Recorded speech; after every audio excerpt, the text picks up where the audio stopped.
All right. Hi, everybody. My name is Casey Conlon. I am the Library Sustainability Coordinator for the Mid-Hudson Library System. Today is the second installment of our Reimagining Library Services series, where we're going to talk about innovative programming. We've been looking around to see who is managing to do programming in the midst of the pandemic that we find ourselves in, and able to reduce the risk to their patrons and to their staff while still engaging with their communities. So today we found a couple of libraries here that are going to share their experience with us. We're very lucky in Mid-Hudson that we do have a lot of libraries who do a lot of really great work and are always willing to share so that we can all figure out the best ways to move forward. So if you have any questions today, please put them in the questions box or in the chat box. We're going to try to get to questions at the end. As you can see, we have a lot of really great folks who have come out here today to help us onto the panel. Again, if you need any help, please reach out to Kirsten. She is identified as Kirsten Kruger or MHLS Webinar 3 in the attendees box.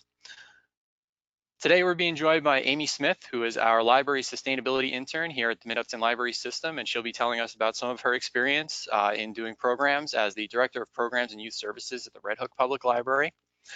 Ryan Burkey is the Digital Services Coordinator at the Desmond Fish Public Library in Putnam County, and he's going to join us today to tell us about some of his online programs.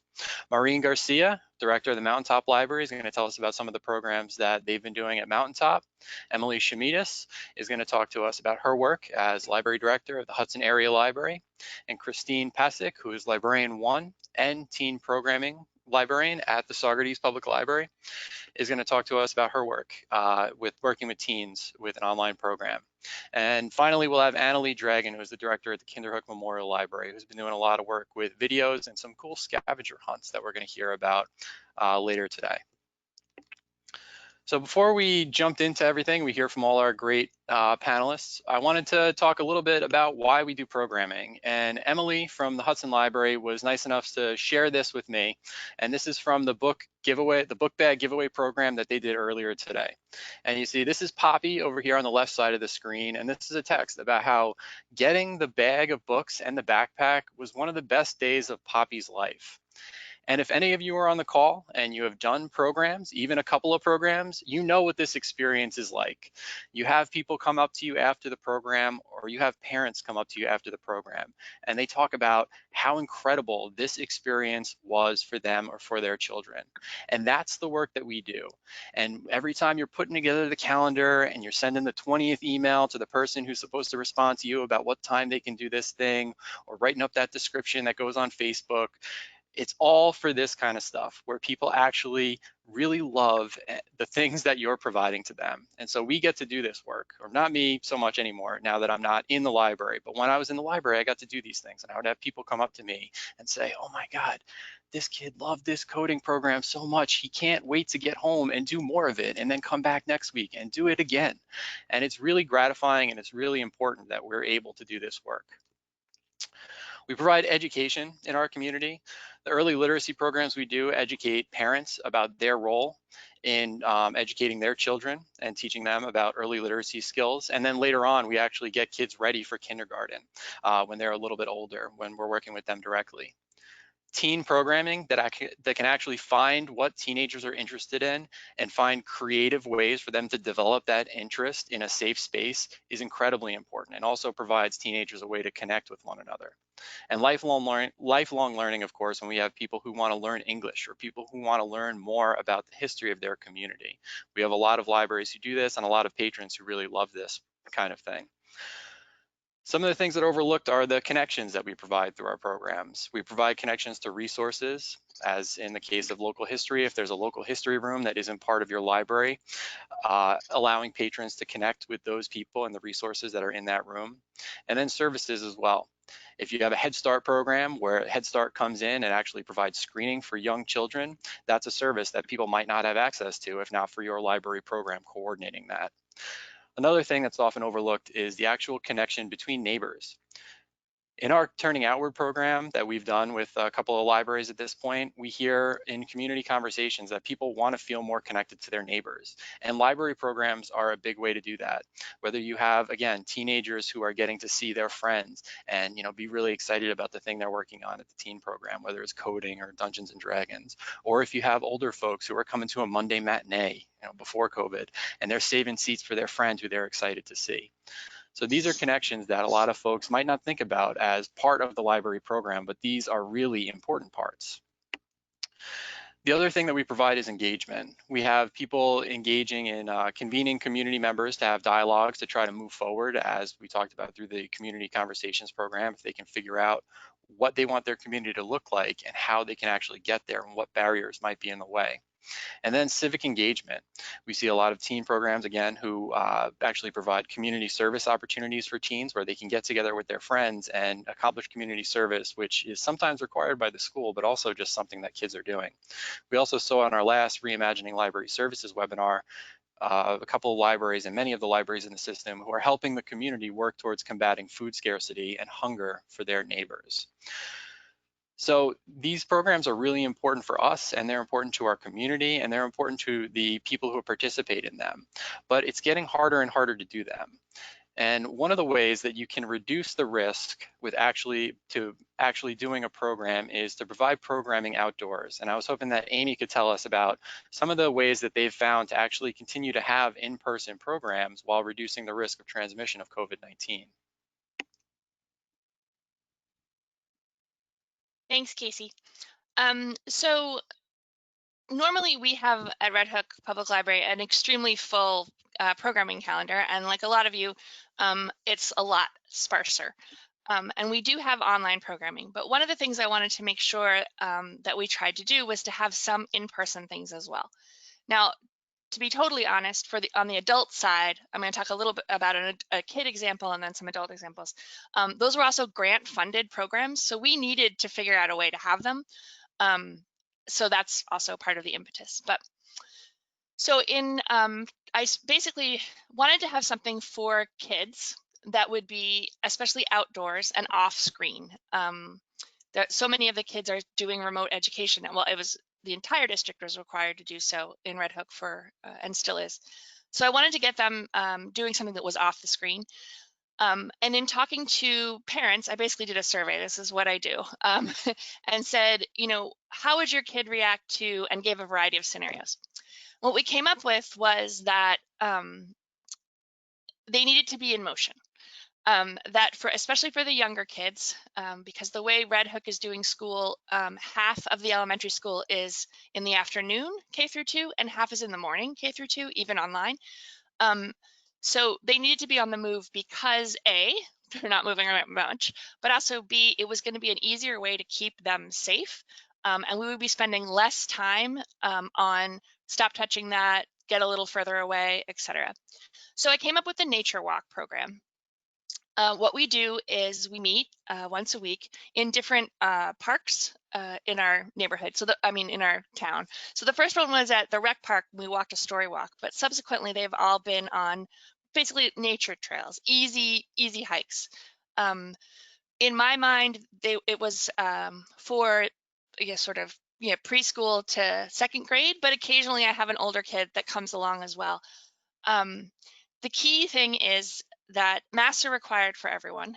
And then I give them something that they are doing. I give them a job because it minimizes how much they interact with each other and touch each other. If you do kids programming, you know that like getting kids to not be all over each other is the challenge. So we stay in motion and everyone has a different job.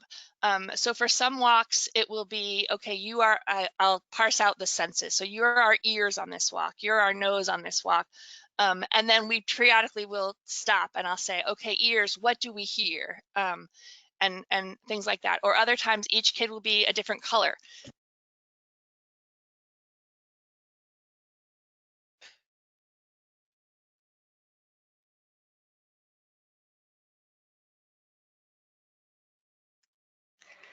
Amy, you've muted yourself.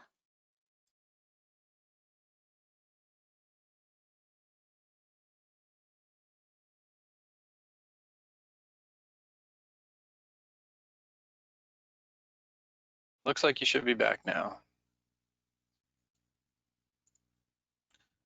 But we can't hear you.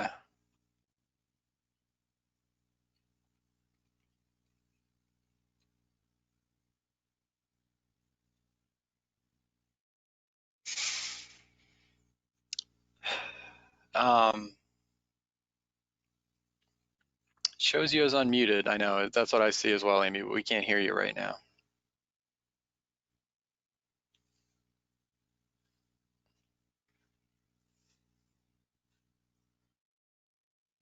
Okay, so Amy will come back. We'll hear from Amy a little bit later about this.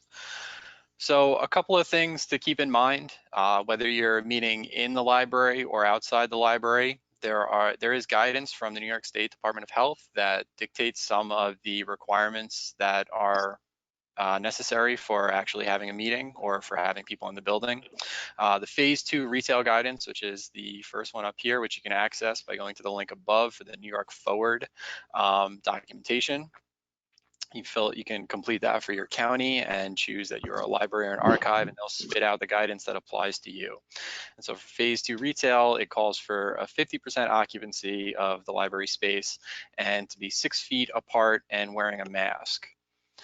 Now, as you may have noticed, retail doesn't say anything about library. This is sort of, they took the retail guidance that they said, this is about the closest we can think that libraries are. And so it fit when we were just doing curbside, but if we try to do programs, it's maybe not the best guidance, and it doesn't take into consideration the fact that we're trying to do programs and meet with folks. Executive Order 202.45, which came out a while ago, allows gatherings up to 50 people. As well as the phase 4 low risk indoor and outdoor arts and entertainment have some guidance on how many people you can actually have in the building or at an event if it's outside. 25% occupancy for indoor activities, you'll see that's lower than the 50% that's called for in the phase 2 retail, and 33% if it were an outdoor event. So if you have questions about this, you can access the full document at the New York Forward when you go through the little prompts there, and just make sure that whatever you're doing sort of fits in with the phase 2 retail guidance, which is the applicable guidance to libraries. Some other guidance that you can read about in the phase 4 guidance for the low risk and outdoor arts and entertainment is distance of at least 6 feet should be maintained between individuals and patrons and visitors when possible. It's not always possible, and when it's not, you have to wear a mask. Exempt from this rule if it were, say, an outdoor event and people wanted to take their mask down, if there's groups from the same household or party. Obviously, you don't have to separate a child from their parent and make them be 6 feet apart from people that they came with to the event. Masks must be worn if people are entering the library at an outdoor event, and probably when they're within proximity of somebody, or they must when they're in proximity with somebody, as well as any time a patron is within 6 feet of another person. So there's always got to be that kind of readiness to pull up your mask in case somebody gets close by. So Amy, you said you're back? I think so. You hear me? Yep. Yeah. Okay, sorry, I had to uninstall my microphone and install it again. I don't know why. Okay. So basically on the kids side, I keep them moving and I make sure that everyone has a role that they're playing. We, in spite of the law that Casey just reviewed, or the guidelines, we actually require masks to be worn the entire time at our outdoor programs. It gives people, A, it makes people feel better, B, it makes us feel better, and C, that way when people inevitably forget, then and are closer, you don't have to remind anyone to pull it up. And amusingly enough, the children police each other, so I don't find that to be a problem. But I'm not sure that I would do a program where where young kids have to stay in one location separated. On the adult side, we have an ongoing series, a couple of them. Every month we have an adult craft program or art program. You get to try something new with supplies that may be costly. It's called hands-on. So our rec park in Red Hook has a very large pavilion with 24 picnic tables. So the program coordinator and I went over there and basically calculated out how many people we could have there so that they would have a buffer of picnic tables around them. And then we reserved the pavilion. It's free to use the pavilion, and we were able to have 2 different art programs there for adults. One was basic watercolor and the other was a Zentangling. The goal of these programs is for people to relax and try something new. Adults all wore masks and they really enjoyed it. The closest anyone ever was together was for this photo. That was the Zentangle group. We also had one of our local history lunches at the same pavilion. You have to have a speaker who's willing to adapt. In this case, because there's no slideshow and no sound amplification at this location, but it did work well. And as it's normally a lunch that's buffet style, instead we got box lunches and everyone sat at their own picnic table so that they could also have this buffer of tables around them, eat lunch, and learn about African Americans in the Red Hook area. People have been really grateful and excited about these in person. Now, the weather is going to become an issue for the adult programs. Kids, we're going to keep walking through the rain, the snow, etc., because it's just A, just they'll dress for it, and B, it gives us an opportunity to talk about the seasons and science and nature. So that's our approach. Oh, I should say, when adults sign up, they get an email and it reviews for them the rules, wearing a mask, respecting the distance, being mindful of the comfort level of your fellow participants. So if someone makes a request of you, you're doing it. And, the very mild statement of your participation is at the library's discretion. And so if you're not following these required behaviors, you may be asked to leave. But we have not had any problem at all. That's it. All right, thank you, Amy. So as you can see, we have Amy's email up here. We'll have everybody's email at the end. All our panelists have agreed to answer any questions that you might have today, or if we can't get to them today, or if you think of something down the road, you can reach out to them.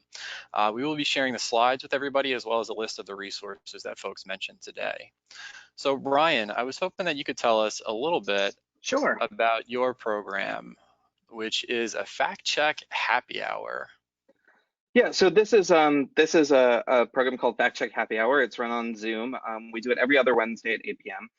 And basically what we do is participants come in and we ask them to bring some sort of piece of misinformation or questionable information that they found online during the past couple of weeks. So they'll come in. I occasionally do a brief presentation on how to fact check, on why we fact check, on what the dangers are about misinformation on the internet and disinformation on the internet, because they're different things.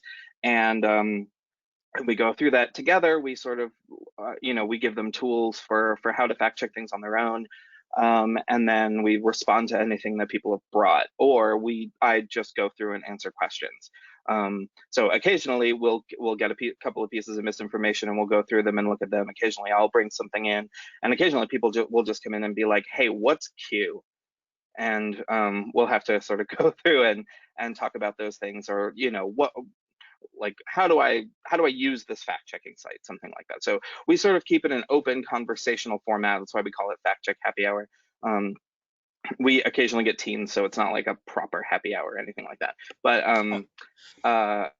But we do try to keep it sort of conversational, respond to the needs of the community when they come in and stuff like that. So something like this thing here, I saw this on your Facebook page about Abraham Lincoln. Are you saying he was lying when he said that about the internet? No, well, this is a very wise quote by Abraham Lincoln. No, you'll find this. This is a very common thing to find misattributed quotes online, and it's a really neutral way to bring people into the program. Of course, we want it to be a welcoming and inviting environment and stuff like that, and that's sort of a good way to bring people in. But often the things that we're actually going to be fact checking, the things that we're going to go there, will be more emotionally resonant, more slightly more emotionally charged or politically charged stuff that we fact check together. So that's our sort of our pull in there. Although we do stress heavily that it's a welcoming, warm, supportive environment and stuff like that. We do get we do really get into it because you have to, the way that the way that misinformation appears on the internet these days and is directed at our community members. So are there people in particular that are targeted through this program, or with the fact checking or with the disinformation that you were talking about? Well, yeah, we've been working on this program on similar programs for years and years and years, because yeah, I personally have been studying internet subcultures and chan sites and conspiracy theorists online for most of my adult life, and happily jumping into those communities and stuff. We do find that we have community members that will fall victim to these. Misinformation online is primarily targeted toward two demographic groups. Most often it's targeted towards seniors, and that's something that when you see staying safe online programs, and when we began doing staying safe online programs, we targeted those a lot toward parents of kids, and we targeted those a lot towards early teens who are beginning to venture onto the internet for the first time. And when we targeted things towards seniors, they tended to be more like avoiding scams and things like that. But it's become especially prevalent over the past 4 to 6 years that misinformation is targeted specifically towards seniors, and that we don't use this word generally when we talk about this, but the radicalization of seniors, the radicalization of over 60 Americans, is a huge problem and is an intentional problem. And so those two groups, seniors and young kids, especially young men from the ages of about 14 to 22, are the primary targets for these groups online. And so what's been great about this program is that we've had a multi-generational group come in. So we have seniors who are tend to be primarily the customers for our evening programs, but we've also had teenagers, and it's been interesting to talk with them about and show them side by side with each other the different ways that they are being targeted online, and that misinformation is presented to them, because it's given to teens and young adults much more differently than it's presented towards seniors. And so having a multi-generational group there has been important for them both to recognize where that misinformation comes from, what's being taken advantage of on me, that kind of thing. So is it hard for people to tell when stuff on the internet is fake, or why is that important to people? Like, why don't they just not use the internet if they can't tell what's a scam on the internet and what isn't? Well, you can't not use the internet now, because where would you go for your memes if you weren't online? How would you live? But also because we're all sat in front of our computers right now all of the time. And I think while we've always done programs similar to this, we're in an election season, we're in a contentious election season. If anyone has been on the internet for the past 4 days of insanity, we have seen an enormous amount of misinformation come online. So we do think it's important, especially as we as librarians are directing our patrons to be online. We only opened for in-person meetings last week. We've held one outdoor event so far, and we have another couple of them planned. But so most of the way that we're interacting with our patrons right now is online. And most of the ways that our patrons are interacting with other people right now is online. And so they are there in front of their computers, and probably will be for the foreseeable future. And if things ever go back to normal, they'll probably there's a lot that's going to stay online that's never going to go back to in person. And what I've had interactions with patrons because I do remote computer help every day. And I've seen some patrons who've become really engaged and really learned a lot online, and then I've seen other patrons completely lost to misinformation and conspiracy theory in the span of maybe 2-3 months. A complete personality change. I would watch out for your patrons who are heavily online, and maybe look for some red flags on there. So it's really important that all of us recognize when we're finding misinformation, and especially when we're sharing misinformation. We want to give patrons the tools to be able to fact check things for themselves. We also want to give patrons the tools to be able to sort of stop that chain of spreading that misinformation, that we're intervening not necessarily before you ever see it, but before you pass it on to somebody else. That's really the point at which we want to find them. It's being, when we interact with certain social media sites, these we're in these information bubbles where the information that we're being shown is not static. It is targeted toward the demographic of the person using it, of the IP or the account that's logged in. So even when you're going to Google News, even when you're going to, your sort of Optimum online sign in, or your Facebook, related news, or your Twitter related news, those things are being marketed specifically toward you. And it's as if everyone got delivered a copy of the New York Times, but everyone got delivered a different copy of the New York Times that was there to make them click on everything. So is the information online, is it going through the same process that like the New York Times would go through, or TV news? No, I mean, this is the major challenge with seniors, because seniors tend to have more faith in something that looks professionally presented. Seniors tend to have more faith in news sources that seem to support their worldview, because seniors, and I mean, all of us, even TV news when I was a kid, I'm 35, was a very different animal than it is now. And the project, the Fox News project since the 80s, to sort of split partisan wise in mainstream news has been fairly recent for a lot of seniors. And so seniors may they may see things that come across professionally and think, I'm used to getting my news. I'm used to being able to trust the news outlet that's giving to me things. But they're used to news that had a newsroom, that had a fact checker, that had a copy editor, that had all of these things that aren't necessarily present online. And they're also used to that being a milieu where the goal was to provide accurate information to the people viewing it. Neither of those things are necessarily the case online, or necessarily the case even offline.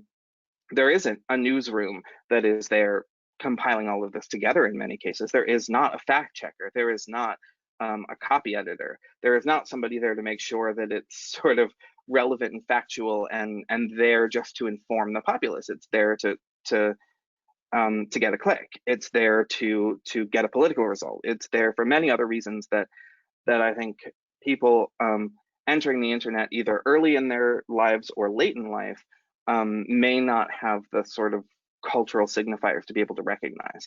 And especially people who are less computer literate or less internet literate.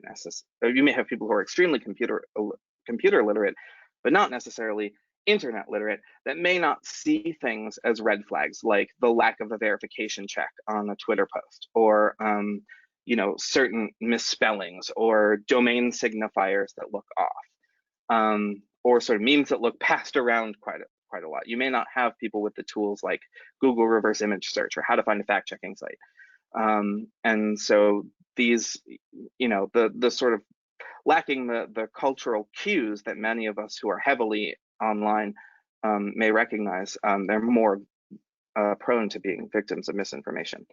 And these can have real world consequences, especially now that we're talking about, I think all of our libraries are talking about becoming safe spaces for people in marginalized communities. Marginalized communities are often the victim at the end of misinformation that's spread to other groups. They're often the victim of othering and this misinformation. And so taking, not actively trying to combat that is a dereliction of our responsibility in marginalized communities in many situations. All right, if any libraries were interested in starting with something like this, is there any quick tips you can give them to, get off the ground?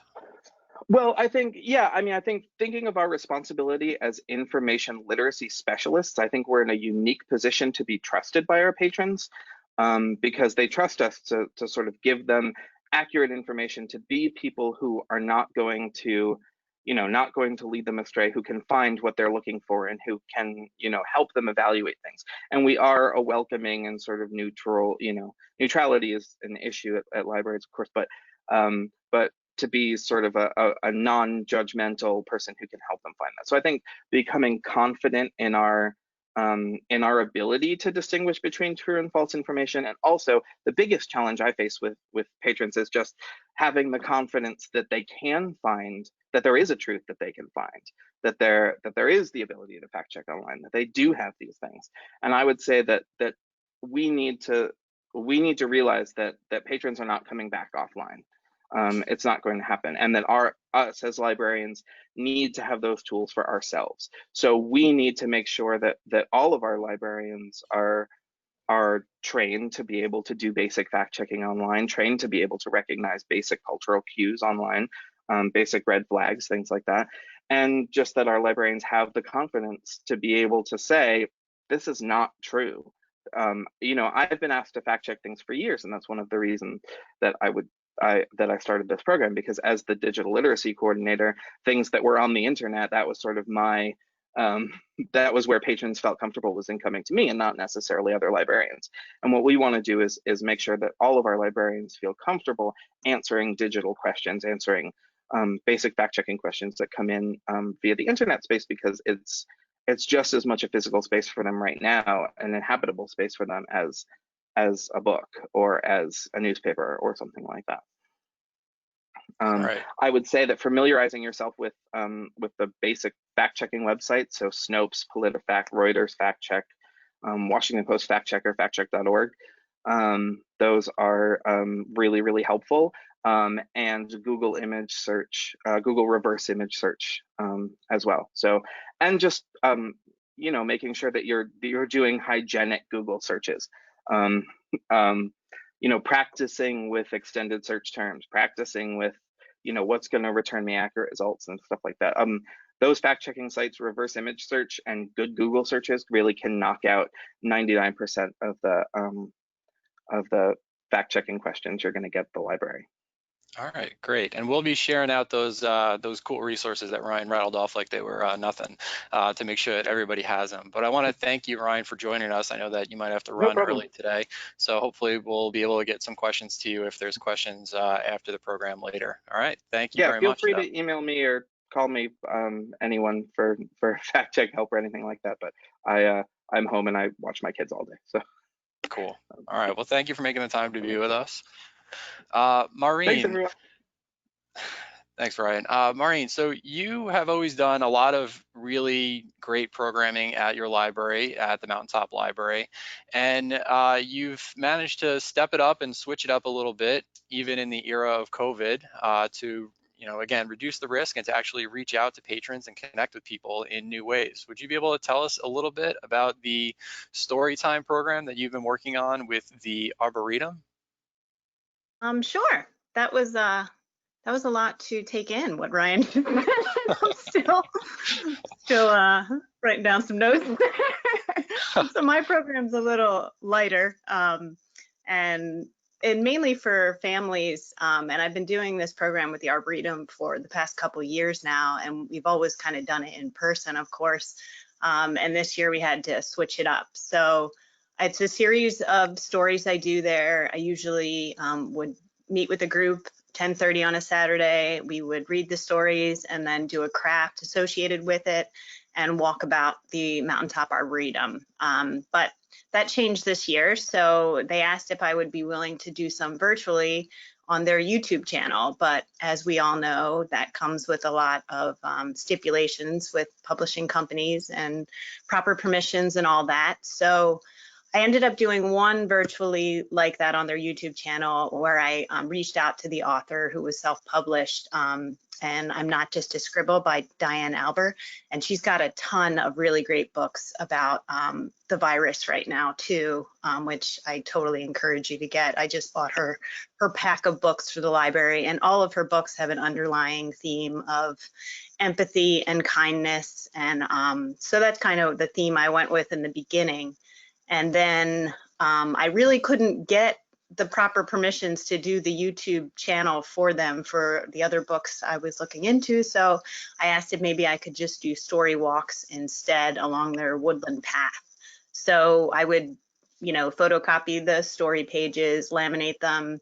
All the trees that had the ropes around them for various reasons were easy to just insert the pages of the story in, and then I left a basket of craft kits outside of their learning center, which is currently still closed too.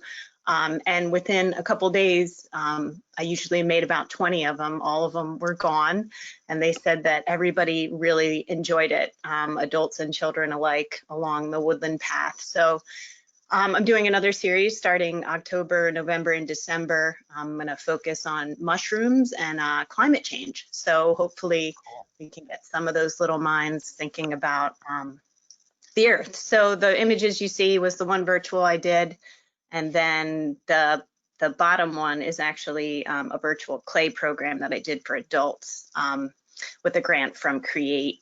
We did a series with acrylic painting, watercolors, and then my clay program. And then the Brother Eagle, Sister Sky is the book I did, the last book I did for the Story Walk, and the project in it was a mobile. That's my son's mobile that he made. So I made clay hearts with a stamp of the earth in 2020, and that story is about Chief Seattle's words to preserve and take care of the land because we are all connected to it. So I think the kids enjoyed that theme as well. All right, so when you're doing your videos, you have like a professional camera crew that follows you around to do these things? Yeah, I'd love that now. It's my 12-year-old son. Ah, okay. And he was a very patient videographer. I nervously would laugh and we would have to start all over, but he did a great job, and we had a lot of fun actually doing it together too. So then, you know, we walked about the Arboretum, and then that the virtual clay class I did in my backyard. Okay. And for the Arboretum, for the story walk, and for the books, is this a partnership that you had in place already, or is this a new partnership with the Arboretum? I actually have been doing it for years now with them. And it's I kind of roll it into a grant we get from the Stewart Shop to do children's programs for the summer. And then this year, you know, we kind of put a little bit more into the craft kits for all that because we couldn't do in-person things. So, so yeah, it's really not that, you know, costly, nothing on the Arboretum's end. And I actually really enjoy doing it. So it's where I started at the library doing the story times at Haynes Falls. So. Okay. And then for the story walk and for the story time for the Arboretum, is there any like anecdotal reports or any kind of like tracking that you do to see like what's the community response been to these programs? Pretty happy because, you know, we couldn't really do anything too much at the library, and people that I kind of have a little bit of a following anyway for doing this the past couple years. So some of the same families, and then I actually ran into a woman that was there with her daughter when I was setting up the one, and they were so excited. And I watched the little girl go through the woodland walk and run from tree to tree, and I was like, this is exactly, you know, what we do this for. And like I said, the craft kits are usually taken within 3 days of me putting up the story walk. So, and I usually make about 20 of them. So I think it was very well received. And the people at the Arboretum said people really responded well to it. So I'm excited to do the next couple ones. Cool. And for the virtual clay program or for the take and make clay program, how does that work? How do patrons participate in that one? So the grant that we got was through Create, which used to be the Greene County Council on the Arts. And I had applied last year to do a series of adult art classes at the library. I envisioned, you know, everybody coming together and making art at the library, but that didn't happen. So the two other women artists that I had, you know, lined up to do were eager to do it on Zoom. So they ended up conducting theirs via Zoom, a watercolor class and an acrylic class. They did a series through a week, and people really responded well to that as well. And then I did just videos. And so people picked up the clay at the library. I gave them tools, and then I emailed them the videos, and then they had a couple weeks to create whatever, whenever, and bring it back to the library. And then I fired them, and I'm actually dropping off the last set today to a couple of the people. It was supposed to be an adult art class series, but some of them I knew had kids, so I threw in extra clay. So we had some cool kid projects to come out of it. But yeah, everybody responded really well. I had 18 people altogether, which was, I thought was pretty successful. I had to do a couple different kiln loads, but it was worth it. Okay, so that's where you were firing them, in the kiln at home? Yep, and my studio at home, yeah. Okay, cool. And so do you think there's any benefit to doing the programs online like this? Obviously, it's not the way you normally would have done it, like you described. Are people responding well to it? They are, I miss the reaction when they see their creations. It's like Christmas. And it's really satisfying if you've never done clay before too, because it's like, wow, now I have this like object that I created that I can like eat off of and use for things in my life, that was fired. So it's a rewarding medium, I think, in general. And again, with the acrylic and watercolor class, people felt the same way. And some of the people that were in that class had never painted before in their lives. So I think that was a really great program as well. I think I had more people in mind because of the flexibility of it being videos. I had some patrons say they wanted to do the Zoom painting classes, but they either had meetings or work that day or something with their children. So having that flexibility with the videos, I think, made mine have more participants because of the flexibility. Okay. Is there anything you would recommend if somebody's looking at doing story walks or partnership story times or a virtual art series? Is there any recommendations you have from folks? Anything that you learned along the way? Well, I mean, the CREATE, it's not for all counties. I think it's Greene, Schoharie, and Columbia, but their deadline's coming up again for this set of grants that I did for this series. So they're a great resource. And even if you're not in those counties, their website's a great resource to contact artists. So a lot of artists right now are struggling too. So I think this is a good opportunity for libraries to connect to local artists. They might have a creative way to offer a program as well, especially before it gets cold, doing things outside, or even, like we did, the pick up and take up. And we provided supplies for the watercolor and acrylic class too. So some people came and picked up our easels to borrow, and we gave them canvases and paintbrushes and stuff too. So yeah, I think doing that. And then for the story walk, I mean, if you have a local nature center or arboretum, or even just a woodland path that your town or community has, you can just reach out to your local mayor or what have you and see if it'd be okay to do it. And I probably think they would be very into it, because people are just, parents especially, we're just itching to find creative, fun stuff to do with our kids that gets them out of the house and away from a screen for a little while. So yeah, and the craft kits were kind of simple. We didn't really go crazy with them, but I mean, that one that you see is just a bunch of beads and seashells and twine and twigs. So I just shoved it in a bag and said, go for it. So I think, yeah, reach out to artists, reach out to your community, and I think it'll be well received. All right, where there's a will, there's a way, I guess, right? Exactly. All right. Well, thank you, Maureen. I appreciate you taking the time to talk to us. I want to talk to Emily next. Emily, would you be able to share some of the summer reading program bags work that you've done over the summer? Sure. So first, I want to give credit to the Mid-Hudson Library System and the Summer Reading Program Roundtable Discussion Group for really inspiring this idea. Shanika McIntosh, who was our youth services coordinator at the time, attended that event and came back to us with this and really went for it. So thank you to whoever talked about bags at that event. So going into the summer, we realized that with our programming all being offered virtually and our library traffic significantly reduced due to COVID, that we were not going to be able to reach as many youth and families this summer unless we were able to reach out to them another way.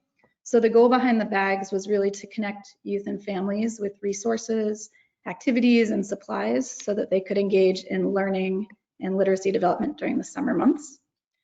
So our plan was to stuff the bags with books, activity booklets, reading lists, and supplies for arts and crafts, such as crayons, kid scissors, paper, glue, pencils, some of the basics that we might expect people to have at home, but not everybody does. And we also wanted to reach out to our partner organizations to see if they wanted to contribute any resources to the bags as well. So Shanika brought this idea to the host committee, which is the Hudson Out of School Time Committee here in the Hudson area. And this brought in a few key partners. So first, a representative from Friends of Hudson Youth and the Hudson Little Free Libraries reached out, interested in partnering on a book giveaway event. So they were willing to help publicize and host the event, and also to provide the majority of the books. This also solved one of the problems, which we'd been trying to figure out what to do. Do we let the kids choose the books? Do we stuff and hope that that's the right reading level, that it's a book of interest to the kids? So having this event where the kids could really pick out the books was a great solution. And then another key partner was the Columbia Land Conservancy, who offered to both split the cost of the bags, but also created a summer activity booklet. They had this little summer explorers booklet that they made. They made one for children and one for tweens and teens that had different activities and little journal pages. So it was a nice offering that encouraged kids to get out in nature and do some research and exploration. And then we also received an anonymous donation to help cover some of the expenses of the bags and supplies through that outreach to the committee. And additional partners on the event included the Early Learning Literacy Network, who supplied a number of high quality, diverse titles. And then Perfect 10 After School, who's one of our neighbors in our building. They live on the 3rd floor up here, or they don't live there, but they basically live there, who gave out masks and hand sanitizer at the event. So we planned this big event, and as those in Columbia County know, the weather on the weekends in June was not very cooperative. So both our first date and the rain date got rained out. So then we picked another weekend, and those dates also had bad weather. So we ended up with a third weekend, but it ended up being this wonderful day. It was a gorgeous day, gorgeous summer day, and it lined up with the reopening of the Hudson Little Free Libraries, and the event was by one of those libraries. And it also happened to be both the day, the time, and the location of a socially distanced mural painting block party, where community members came out to paint Black Lives Matter on the street. So there was a barbecue, there was a DJ, and it just helped make the event feel that much more celebratory. And then in addition to the book giveaway event, we also had an option for library pickup of the bags and books for those who couldn't make the event. So we had the books laid out on a table in our community room, which is the first room when you come into the library space. So they didn't have to go through the whole library to get there. And we had the books laid out by age group, and we had them all cover up so that people could kind of review them without having to touch them a lot to limit that contact. And the timing of it was a little funny because we planned those dates after the first scheduled weekend. So it was meant to happen after the event, but it all worked out fine. And, you know, we got books and bags in the hands of kids. And we also had a few leftover bags after the event. And so we continued the pickup after the final event. And then also the Early Literacy Learning Network had dropped off some little tote bags, which are very cute. So we used any of our leftover supplies from the original bags and stuffed those, kind of made those even more plentiful, and continue to give those out. Great. Yeah, it was a wonderful event. And so we saw the young girl Poppy was super excited about her bags. Is that what you had anticipated when you were putting this together? We certainly hoped so. I mean, I think probably a number of libraries have given out little drawstring bags before that are filled with stuff like activities, prizes, books, and kids are always so excited to get those. So we were definitely anticipating that. With this, we also got really nice looking bags because we wanted the bags themselves to be exciting and be something the kids could use over and over again. But yeah, it was really fun. And I think for many of the kids, it was one of their first events out in public after a long spring of primarily indoor activity. So everybody was in a great mood and it was really fun. Great. You sent me a link to this map here. What is this map part of? This is what's going on here? Yeah, so one of the things we included in the bag was a reading list. So we had this Read Around the World reading list.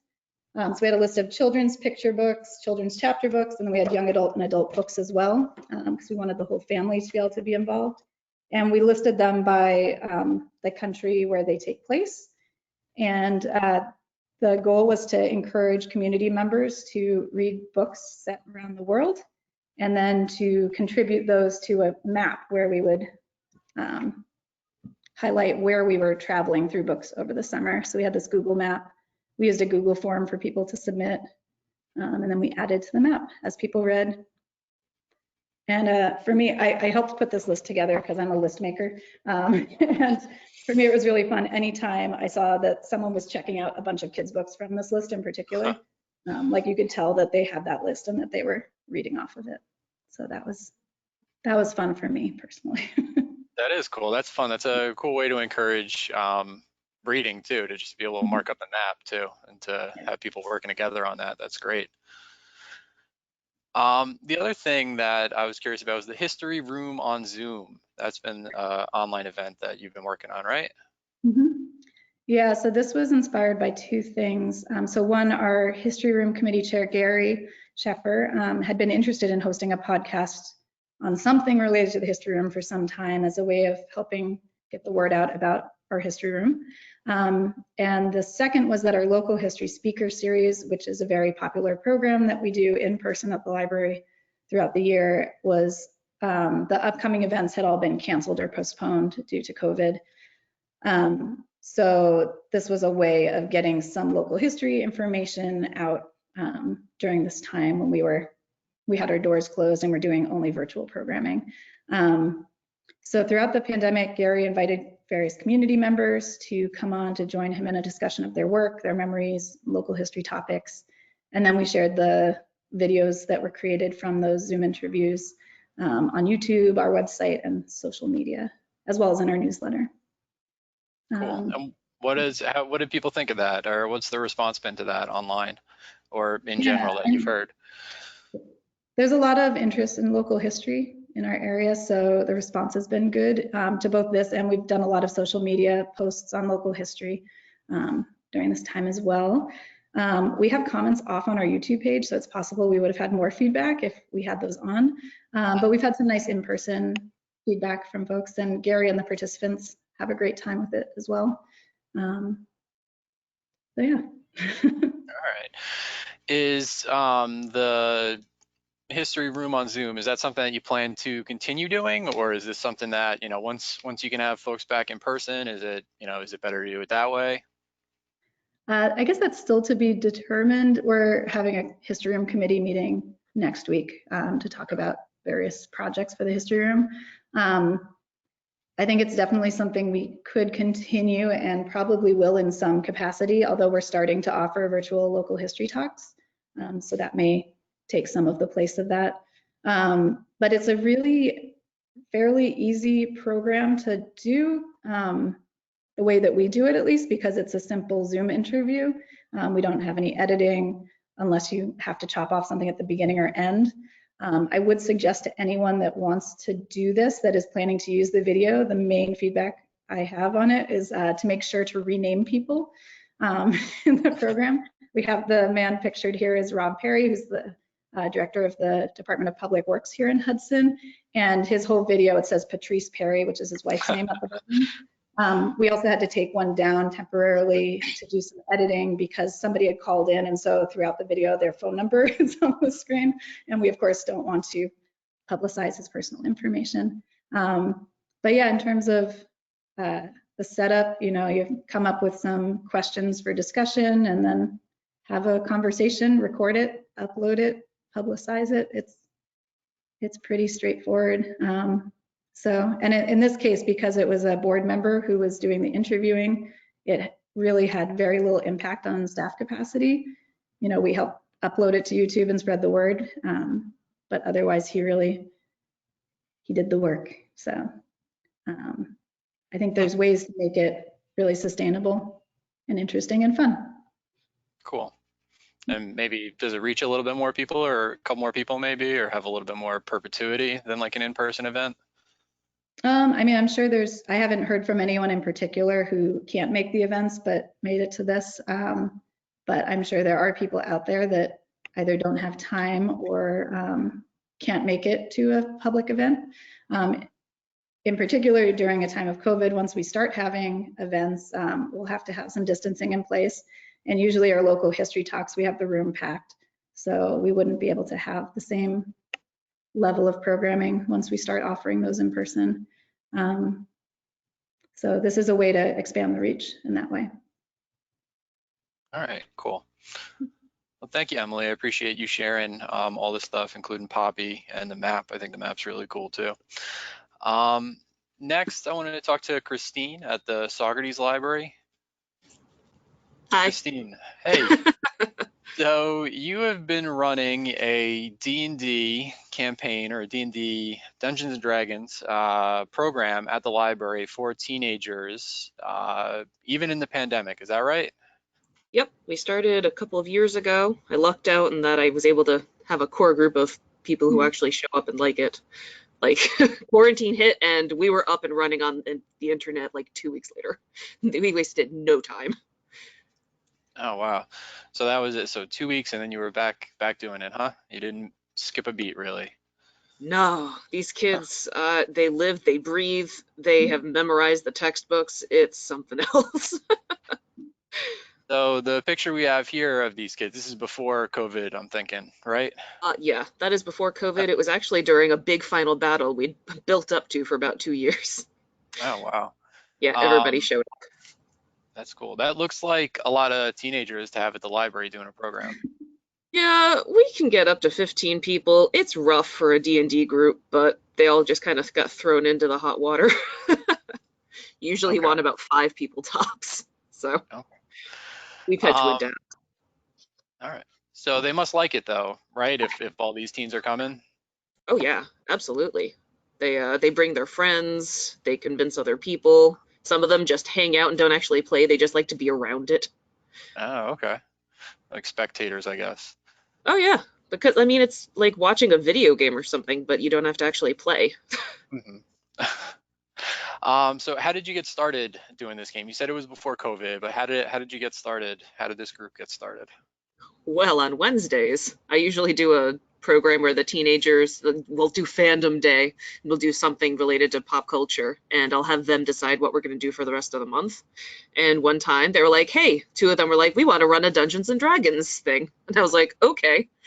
2 minutes before the thing's supposed to start, one of them doesn't show, and the other's like, yeah, I didn't do any work. So I threw something together really quick off the top of my head, and they liked it and were like, hey, can we do it again next month? And then they're like, hey, can we do it twice this month? And they were like, hey, is this all? Can we just do only this? And so eventually they just got their own Thursday, and eventually they also got a Tuesdays. Wow. So why do you think this caught on with them? Why do you think this appeals to the teenagers? Well, they get a lot of creative freedom. They get to pretend to be other people for a while. I mean, that's why we read books, right? We want to read books so we can be other people, so we can explore things that we can't otherwise do. If they want to be a warrior, they can do that. If they want to learn magic just by reading a whole lot of books, they can do that too. If they want to turn into a bear, that's cool. So they just get to do things they wouldn't otherwise be able to do. That does sound cool. So what is it like? What is like a normal game like when the kids show up, or how does it go, or what is it like to play it? So anybody who doesn't know D&D, it's kind of like a live action fantasy book where everybody's playing their own character in this book. So you decide how you interact with this world that's being set up. You decide how you're going to interact with the things that happen to you. You're going to decide how you interact with the other characters. You'll roll dice, which is, I think, what usually scares people, that and the satanic element. There's not actually one of those, I'm kidding. But you'll roll dice, and that gives a little bit of a random factor, and then you'll add or subtract other numbers to that number to decide whether, because sometimes you're really good at something, sometimes you're really not. So it gives it a little flexibility, and then that decides how well you did the interaction, or how poorly. I hope that made sense. Obviously, you need a narrator for this book, because otherwise it's just going to be pure chaos. That person's usually, well, sometimes called a dungeon master. Sometimes it's called a general master now because it's not all dungeons, but that person has to put a ton of work into it. They plan all of the storyline. They plan all of the random characters who aren't actually you guys. They plan all the monsters you might come across. They plan what you're going to have to roll in order to decide if you do this well. And inevitably, the person running it will plan 16 different ways it could go, and the kids will choose the one they didn't. So there's a lot of just thinking on your feet.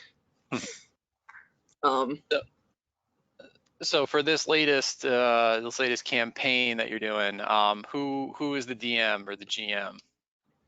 Tuesdays, one of the kids on the left is running it. He made up his whole new world. It's part Avatar: The Last Airbender, part evil robots. So everybody's playing different characters. We're going through his storyline. We're eventually, hopefully, going to be able to take out the robots. It'll be very satisfying. So he made he made like world maps. He's got he makes these individual dungeons because he's a teenager who doesn't actually want to do his schoolwork, I think. So he just makes all of these maps that we get to interact with, and it's really a lot of fun, even online. But there's a lot more of a visual element. He'll just share his screen and we get to see what's going on. He moves our characters around. It's pretty cool. Thursdays I run, and they convinced me to do a zombie campaign, so that's been interesting. That sounds cool. Oh yeah, there's a lot of morality I'm finding out, and my search history is so weird. They'll ask like, hey, so we hunted this deer, and I have to Google really quickly, so how many meals can we get out of this? How many rations are they going to get out of a medium-sized deer? Looked up a lot about guns, and I'm like, oh, I hope the CIA doesn't look at this. Oh my goodness. So is it mostly fighting and deers and monsters and stuff like that? I mean, it sounds like there's a lot of creativity involved and a lot of imagination, I guess. Oh, the fighting is certainly a fun part, but like my zombie one, they've got a lot of morality going on. Like, what do we do if this person gets bitten? They end up spending a lot of time persuading the other characters. They make arguments for what should happen. There's a lot of puzzles. Like, I have blatantly, do you remember in Harry Potter, the Snape's potion riddle and the Sorcerer's Stone? Maybe not. Somebody might have. Anyway, like there's a lot of puzzles and riddles and things that make them think. There's a ton of math. So there's, I don't know, like there's a lot of creativity. There's a lot of math. There's a lot of, the kid running Tuesdays wants to start this new, come up with a whole lot of new rules using physics to figure out like Marvel Avenger style, like we're really strong people, we're throwing people into a building, how's that going to affect things?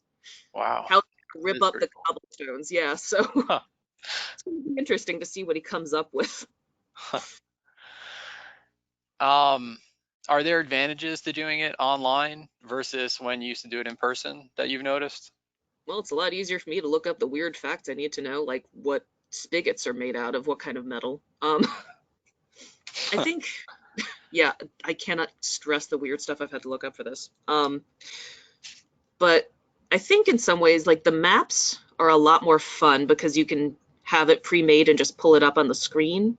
Before you'd have to like either have printed it out or like with a group our size anyway, it's just infeasible to do something that small unless you're going to send it out to everybody, and that requires everybody to have their phone or to have a tablet and to have a good battery and all these things. Don't get me wrong, I think everybody would love to be in person again. Every month I get the question like, hey, are we meeting back in the library again?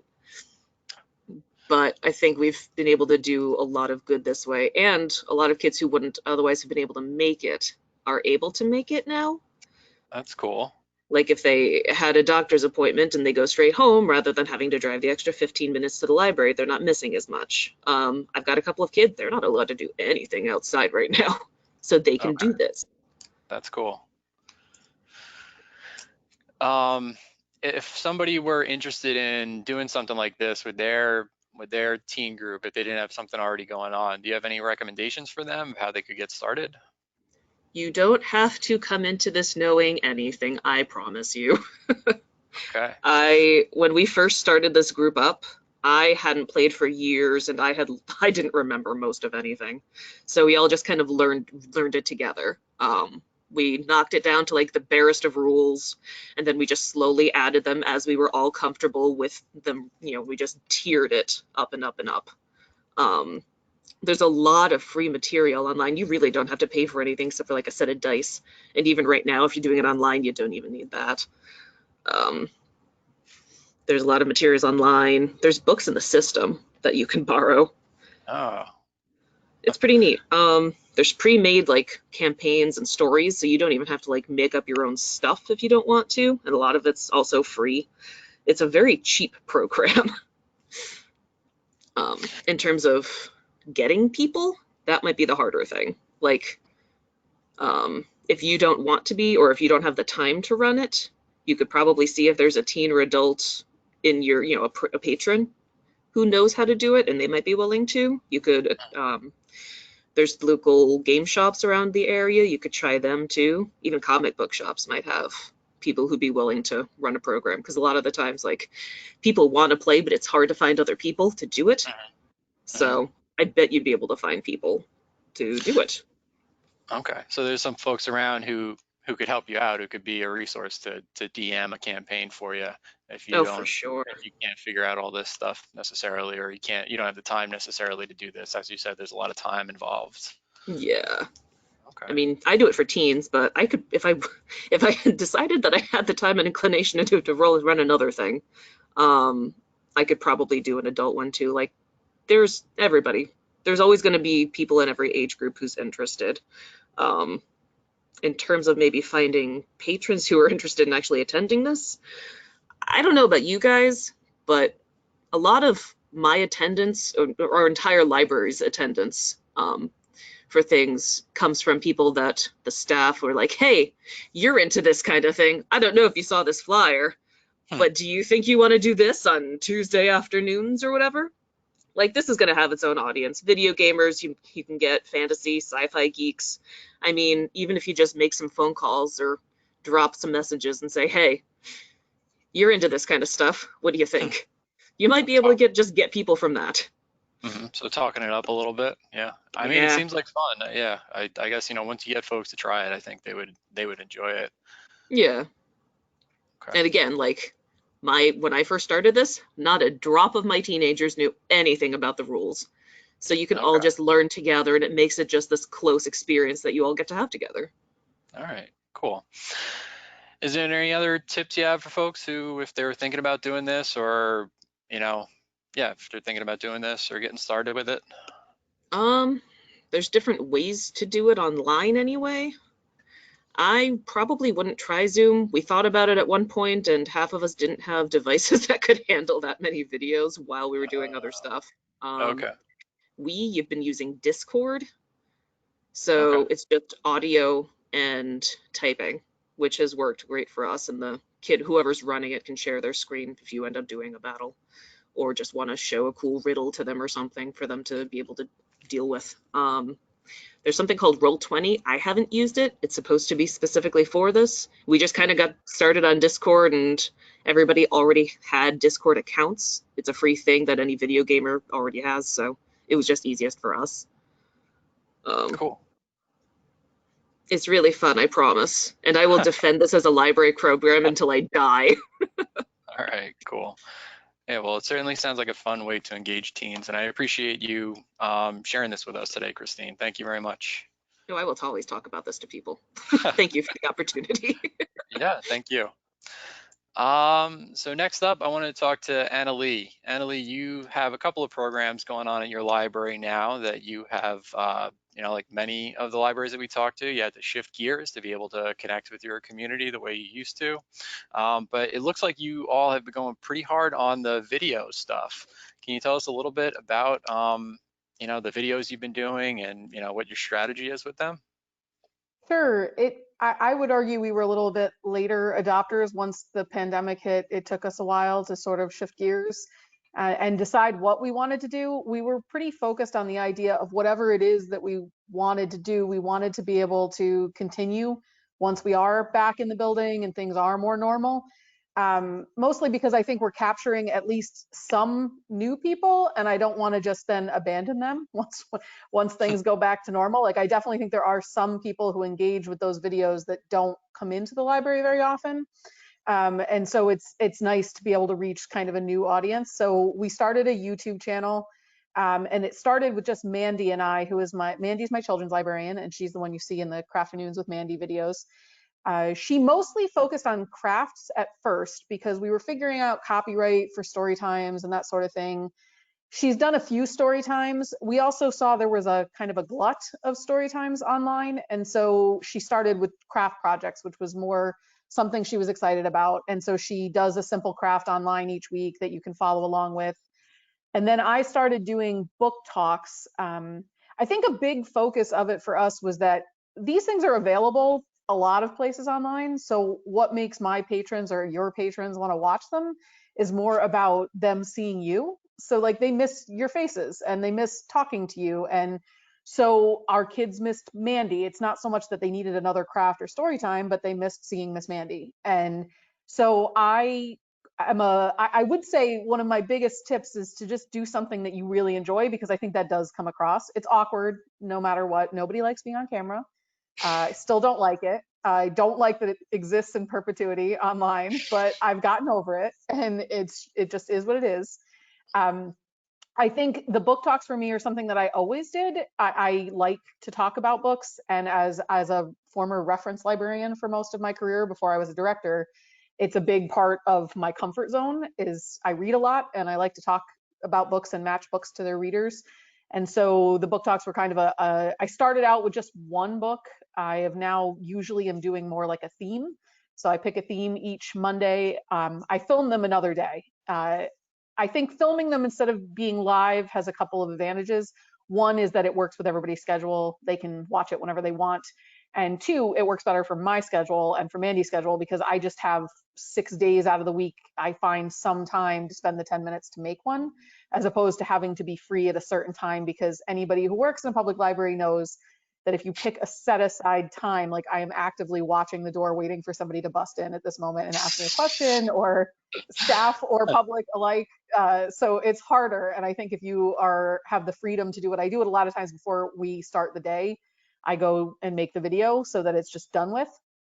But I pick a theme. So the one that's on the screen is the notorious RBG. So some of them are inspired by current events and what's happening, because I'm definitely a little worried about running out of books to talk. I have not read all the books, so I worry a little about running out of books to talk about, although I do talk about ones that I haven't read too. And I think what really comes across, I've gotten a lot of really good feedback from our patrons. And I did look up before I came on this, like a librarian, the statistics for our YouTube channel. And so we started at the beginning of April, and we have had over 2,400 views of our videos.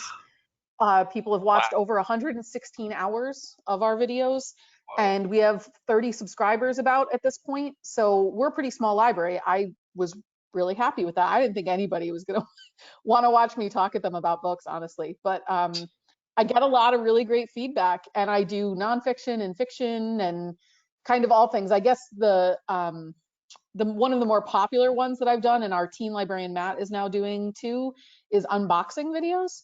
So I don't know how many of you have friends who get subscription boxes. I definitely do.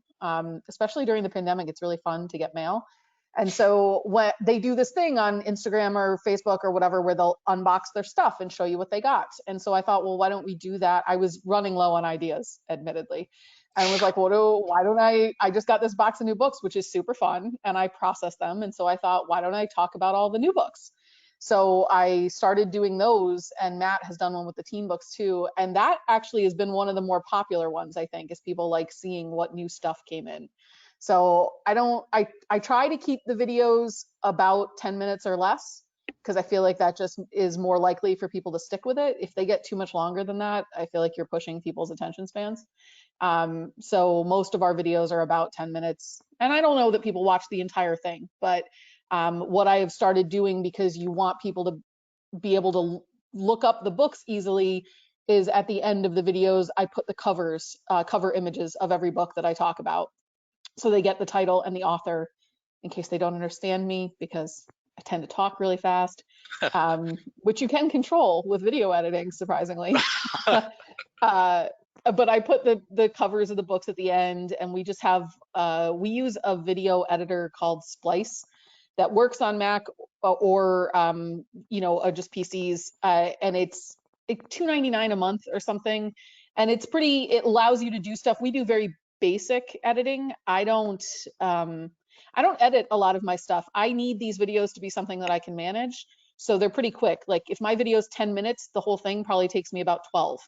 I sit down, I pull the books and make a list of what I'm going to talk about, but that's about all the prep I do. And then I just sit and talk because that's something that I do. And I'm comfortable with that. So I mess up. I don't stop and restart. I did that initially. It does look more profesh if you do that, but I feel like it's less authentic in some way. Like the people who are watching this are used to talking to me, and they know that sometimes my mouth goes faster than my brain does. And so there are moments where I lose a word and I just kind of act like I'm talking to a person instead of a camera, and I just kind of keep going. And that makes them easier for me to handle. And I also think it comes across as authentic, like they know you, and we're all human, and there's something to laugh about in that. So I don't know. I don't spend, and then I probably edit a little off the beginning and end where I'm just kind of staring at the camera to, get it so that it's more like when I start and right when I finish. But other than that, I don't really edit a lot of it. And the best tool that you can buy if you're doing this, I have a good friend who she does a lot of public speaking and she does a lot of engagements online. And she said, your first video was so great, but your lighting sucks. And I didn't even consider that. I was making it at home in my bedroom at the time, and I didn't even consider that. And so she said, get a ring light, which seemed, I don't know, I'm not an influencer type. So I just felt like, really, I'm going to get a ring light and light myself better. And now I want to bring it everywhere I go all the time. It's like a $25 thing on Amazon, and it holds your phone in the middle of the light, and it has different shades of light and brightnesses. And it makes the video quality higher and better. And also, if you're self-conscious, it makes you look better, like for sure. So I think if you're self-conscious about it, it's a cheap thing that you can get that does help, and it's pretty portable. So, and you can use it for a bunch of things. Then you can use it for all sorts of videos. All right, cool. So you said people have enjoyed seeing their librarians on camera on the videos? Yeah, I get comments. Some people comment on the YouTube channel, but a lot more like they'll write me to do a curbside pickup and be like, oh, I loved your book talk about, and much like Emily mentioned, I will frequently do a book talk, post it, and then the next week or two on the pull list, the books that I talked about are on the pull list. And I don't pick a lot of new books. So I always, at first I was like, that's a weird coincidence.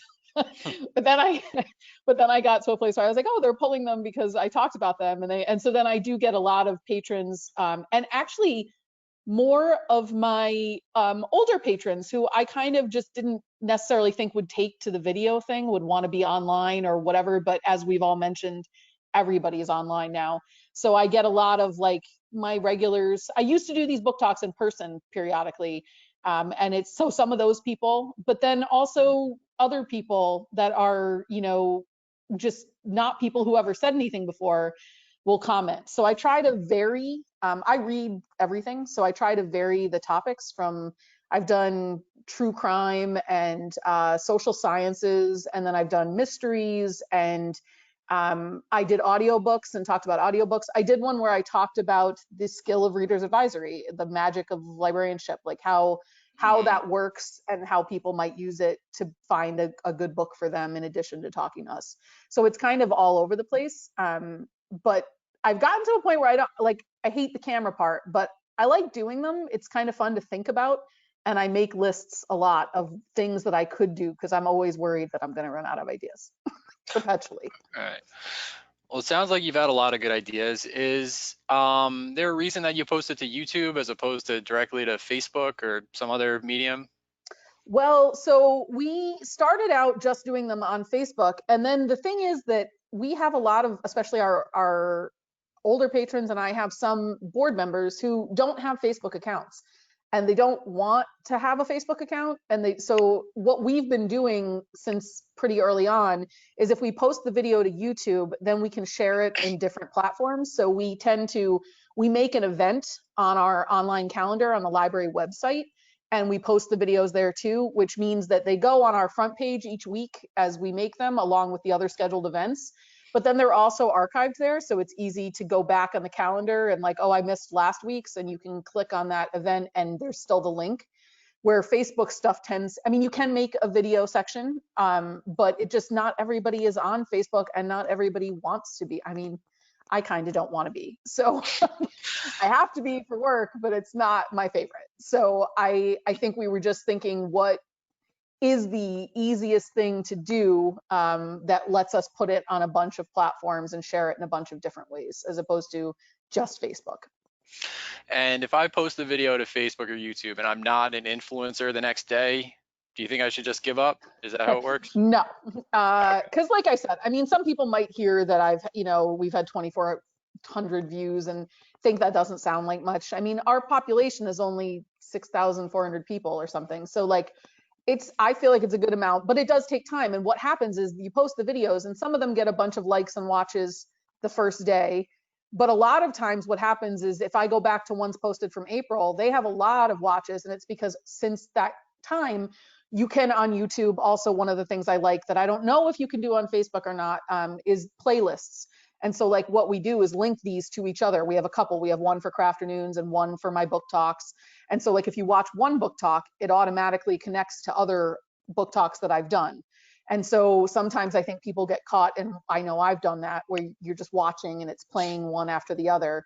And I think it just takes time. We also periodically boost things on Facebook. So we have spent some advertising money to try and get people. It's just like anything else. It takes time for things to get traction and for people to realize that you're doing it and to spread word of mouth wise. And we just put out our latest print newsletter, and we mentioned to the videos in the print newsletter.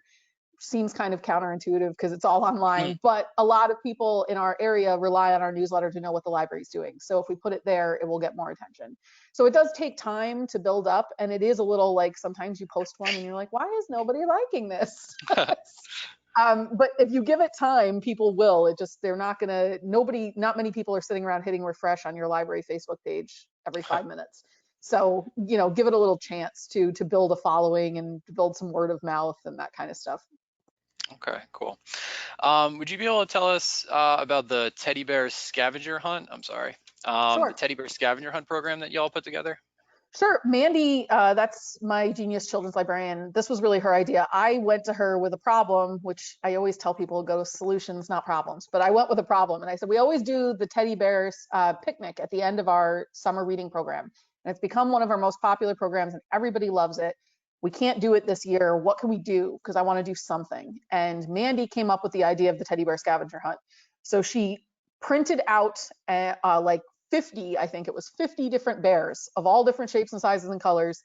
She laminated them all and she cut each one out. And then she and her husband went all around our yard and hung them on the building, there's the fireman bear was on the hose. There's one you can see in the picture hanging from the tree. They were in adorable positions all over the place. She immediately regretted needing to hang up 50 of them. But like we all do with library programs, you think of it, you're like, this is great until you're doing it. And you're like, so she hung them all up. And then what she did was we had a waterproof box for pamphlets at the end of at our gate from our story walks that we've been doing. And so she used that and she put in a list which had a checkbox for all the different kinds of bears that there were: a red bear, a blue bear, a tiny bear, a fireman bear. And we had pencils in there and ice cream coupons. And so the parents they would take a sheet and a pencil and go around the library property, which is all fenced in and safe, and find the bears. And then when they were done, they could have an ice cream coupon. And we went through over 80 ice cream coupons. So we know a lot of kids did it. And it was really fun to be inside the library because you would just hear like squeals of joy from outside as they found the different bears. And it was great because it was self-guided and it didn't have to be during open hours, like when we're doing curbside, so they could come whenever they wanted, which meant we didn't get huge crowds of people or anything. They were just constant kind of stream, but very often not more than 1 or 2 families doing it at once. So there was plenty of space for everybody on the grounds. And it went crazy on social media around us. Everybody loved it. I think people were just thirsty to get out of the house for something to do. And so it was our kind of self-guided answer to that. Okay. Do you have any recommendations if anybody thought they could do some kind of scavenger hunt or that might be cool to do at their library for their community? I think it's all about taking something like, I think that worked partly because it was an adaptation of something that was a beloved program. So I think kind of like Maureen was talking about, where you take a program you've already done and find a new way to do it. That helps because people who love the teddy bear picnic were eager to have something like that. And I think, so I think doing something in your community, it was really nice too, because the story walks we have go around the village, but the scavenger hunt was all on library property. So it was just like, it kept them at the library and it resulted in a lot of cool pictures and a lot of people having a great time. And our neighbors, I have a trustee that lives across the street and she would send me pictures of people doing the scavenger hunt, which was really great and fun to talk up with my board and the community that people were doing this, and it was exciting. So I think with any of this stuff, if you're interested in trying it, just try it. I mean, there's not too much that can go wrong. Like if people don't watch it, you're not out really anything. And if people don't do the scavenger hunt, I mean, Mandy would have been annoyed because she hid 50 bears. I still think there are some bears hanging up outside. I think we took them all down yet. It's like Easter eggs. You can't find Yeah. the last one. But I think you should just try it because people are like, your community is looking to support you and they're also looking for something to do. So it's the least we can do is try and help. All right, that's great. Annalie, thank you very much for sharing this stuff that you've been working on. I want to thank everybody, all our panelists who came out today to share what they've been working on at their libraries. I really appreciate you again sharing all this information. You know, I know when I worked in libraries, this was where I got my inspiration. I said, oh my God, I can do that, or I can do something like that. And I hope that's helped today. I hope we've inspired some folks to go out there and do a little bit more and continue this good work that we do in connecting our patrons and giving them fun things to do and educating them in a safe way now that COVID-19 is here. So thank you again to all our panelists. I'm just going to mention really quickly that we have our last two webinars that we're doing in our Reimagining Library Services series. We're doing tech tools for library service, just looking at some practical ways that you can continue to serve your patrons with some technology tools that might make it a little bit easier, a little bit safer, and dealing with the digital divide, connecting people to the internet. As we heard earlier, the internet is important. It's not going away. So I also wanted to see if we had any questions. I saw there was a couple of questions that came in. Somebody was wondering how long a program lasts. And I'm not sure, Valerie, if you could maybe clarify if you were wondering about the program that we've been talking here for a while, or if you were wondering about Amy's program. We can help you out with that. We had another question for Christine. We want to know, what system are you using? Also, holy cannoli, a 10-person campaign is chaos, so 15 must be tough. Yeah, it's something else. Battles are exhausting. We're currently using 5e. We're actually contemplating trying Call of Cthulhu, which would be ideal for a Halloween campaign, but the downside is we have 15 people who do things. Yeah. So we're currently using the 5th edition of Dungeons and Dragons. There's a whole lot because it's been coming out for, decades. 5e is the most recent one, the 5th edition. It's got the benefit of, because it's new and because Wizards of the Coast, who owns it currently, wants to do, like, they want to, D&D has had this big pop culture resurgence. Everybody's getting into it. There's like massive YouTube channels and podcasts. So they're putting out all kinds of stuff for free for this. So like the kids a lot of them will get the books for Christmas or birthdays or whatever, but it's all for free online somewhere in multiple ways. So 5e is pretty great for that. I was going to say, I had heard that the Wizards of the Coast stuff, if you were doing this for libraries, that they were giving access to a lot of their content online for free. So if all of their stuff is, a lot of their stuff is already free online. Okay. Sorry, I just talked way over you. No, it's good. You know better than me. No, there might be library stuff. I haven't looked into that part of it. I just know a lot of their stuff's already free, so I haven't really had to look into it. Okay. The end. All right, so going back to Valerie's question, Amy, how long were the programs that you were talking about earlier, your in-person programs, Amy Smith? Hi. So the nature walks are typically 40 minutes. I have big dogs, so these are all trails that I use regularly. So I know at what point to turn around and go back. The adult programs are actually an hour and a half. the art ones. That's true when they were back in person, and so we've maintained that as well. The next adult program will be via Zoom, because it'll be, oh no, that's not true. There is one in October that will be in person, and then the first one in November, we're switching up to Zoom. It'll be a cookie decorating, cooking show type thing. So those are an hour and a half. Kids are 40 minutes. Okay, cool. If anybody has any other questions, you're free to pop them in the question box or the chat box. We've also, as we mentioned earlier, all of our panelists have very generously volunteered to answer your questions outside of this webinar. If you had a question that you didn't want to ask here for any reason, they all were enthusiastic to help out their fellow librarians and library staff working in the Mid-Hudson Library System member libraries. So we can hang out for another couple of minutes and see if there's any questions, but if there are no other questions, this is the conclusion of our webinar today, our Reimagining Library Services Innovative Programming. Hopefully, as I said, you've gotten some, hopefully you've gotten some exciting stuff that you can do at your libraries. I believe the Desmond Fish email will be .org, and I'll correct that before I send this out to everybody. Good call, Anna.